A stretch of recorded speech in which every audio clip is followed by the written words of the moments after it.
అమరావతి పునఃప్రారంభ కార్యక్రమానికి అన్ని ఏర్పాట్లు పూర్తి చేశారు ఇప్పటికే అధికారులు. అయితే ఇవాళ ప్రధాని సభ సందర్భంగా వివిఐపీలు వచ్చే ప్రకాశం బ్యారేజ్ దగ్గర భారీగా సెక్యూరిటీ ఏర్పాటు చేశారు. నేతలకు స్వాగతం పలుకుతూ 3 పార్టీలు జెండాలు పెట్టాయి. ఇక ఇదే అంశానికి సంబంధించి పూర్తి వివరాలు మా ప్రతినిధి సాయి శంకర్ అందిస్తారు. అమరావతి పునఃప్రారంభ వేడుక అనేది మరికొద్ది సేపట్లో ప్రారంభమవుతుందనే విధంగా చెప్పచ్చు. ఇప్పటికే ఈ సభ ఏర్పాట్లకు సంబంధించినటువంటి అన్నీ కూడా ప్రభుత్వ అధికారులంతా కూడా పూర్తి చేస్తున్నటువంటి పరిస్థితి ఉంది. ప్రధానంగా విఐపీలు వచ్చేటటువంటి ప్రకాశం బ్యారేజ్ అంతా కూడా సుందరాంగంగా కూడా తీర్చిదిద్దినటువంటి పరిస్థితి ఉంది.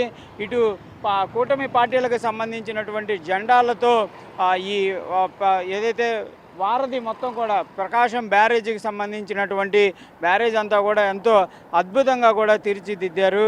ఇక్కడి నుంచే విఐపీలంతా కూడా ఈ రోడ్డు గుండానే ప్రయాణించి సభా స్థలానికి కూడా వెళ్ళేటటువంటి ఏర్పాట్లు అయితే చేశారు. మొత్తం ఇప్పుడు సామాన్య ప్రజలందరూ కూడా వస్తున్నారు. 11 గంటల ప్రాంతం తర్వాత ఇదంతా కూడా సామాన్య ప్రజలకి ఎంట్రీ ఉండదు అనే విధంగా కూడా ఇప్పటికే పోలీసు అధికారులు అయితే ప్రకటన చేయడం జరిగింది. మొత్తం విఐపీలు మాత్రమే ఈ రోడ్డు గుండా సభా ప్రాంగణానికి వెళ్తారు. ఇటు గన్నవరం నుంచి వచ్చేటటువంటి వాళ్ళు కానీ, లేకపోతే మిగిలినటువంటి ప్రాంతాలు ఏదైతే ఈ గన్నవరం ఎయిర్పోర్ట్ నుంచి దిగి ఇక్కడికి వచ్చే వాళ్ళు కానీ, లేకపోతే గొల్లపూడి, తిరువూరు, లేకపోతే మైలవరం ఇలాంటి ప్రాంతాల నుంచి వచ్చేటటువంటి విఐపీ పర్సన్లు ఎవరైతే ఉంటారో వాళ్ళంతా కూడా వివిఐపీ పర్సన్లు కూడా దీని గుండా వచ్చి చంద్రబాబు ఇల్లు కరకట్ట ఏదైతే ఉందో ఆ కరకట్ట మీదుగా వెళ్ళి సభా ప్రాంగణానికి చేరుకుంటారు. వాళ్ళు సీడ్ యాక్సెస్ రోడ్డు గుండా వచ్చి మందడంలో ఉన్నటువంటి విఐపీ రూట్ ఏదైతే ఉందో ఆ రూటు మీదుగా కూడా వాళ్ళు చేరుకునేటటువంటి సౌలభ్యాన్ని అయితే కల్పించారు.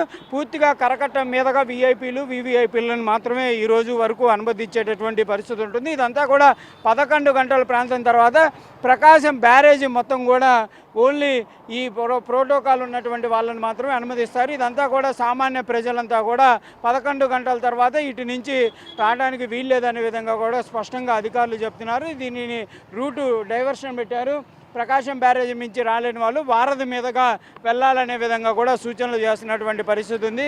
సామాన్య ప్రజలు వచ్చి ఇక్కడ ఇబ్బంది పడద్దు అనే విధంగా కూడా అధికారులు అయితే స్పష్టంగా సూచనలు చేస్తున్నటువంటి పరిస్థితి అయితే ఉంది. మొత్తంగా చూడొచ్చు ప్రకాశం బ్యారేజ్ అనేది ఎంతో సుందరంగా కూడా రూపుదిద్దుకుంటున్నటువంటి పరిస్థితుల్లోనే ఈ వే నుంచి ఎవరైతే విఐపీలంతా కూడా వెళ్తారు కాబట్టి ప్రస్తుతం ఏర్పాట్లు కూడా పూర్తయినాయి. భద్రతకు సంబంధించినవి కానీ మిగిలినవన్నీ కూడా పూర్తి చేస్తున్నటువంటి పరిస్థితుల్లోనే మొత్తంగా మాత్రం ఈ సభకి వచ్చేటటువంటి ప్రతి ఒక్కరికి సామాన్య ప్రజలకేమో కొత్త బ్యారేజీ గొల్లపూడి నుంచి కాజా టోల్గేట్ వరకు ఏర్పాటు ఏదైతే నిర్మాణం చేపట్టినటువంటి బ్రిడ్జి కొత్త ఫ్లైఓవర్ ఏదైతే ఉందో దానిని ఈరోజు ఓపెన్ చేస్తున్నారు కాబట్టి సామాన్య ప్రజలంతా కూడా దాని మీదుగా వస్తారు. విఐపీలు దీని మీదుగా వెళ్ళేటటువంటి అవకాశాలను అయితే అధికారులు ఏర్పాట్లు చేసినటువంటి పరిస్థితి ఉంది. కెమెరామెన్ సాయితో ప్రకాశం బ్యారేజ్.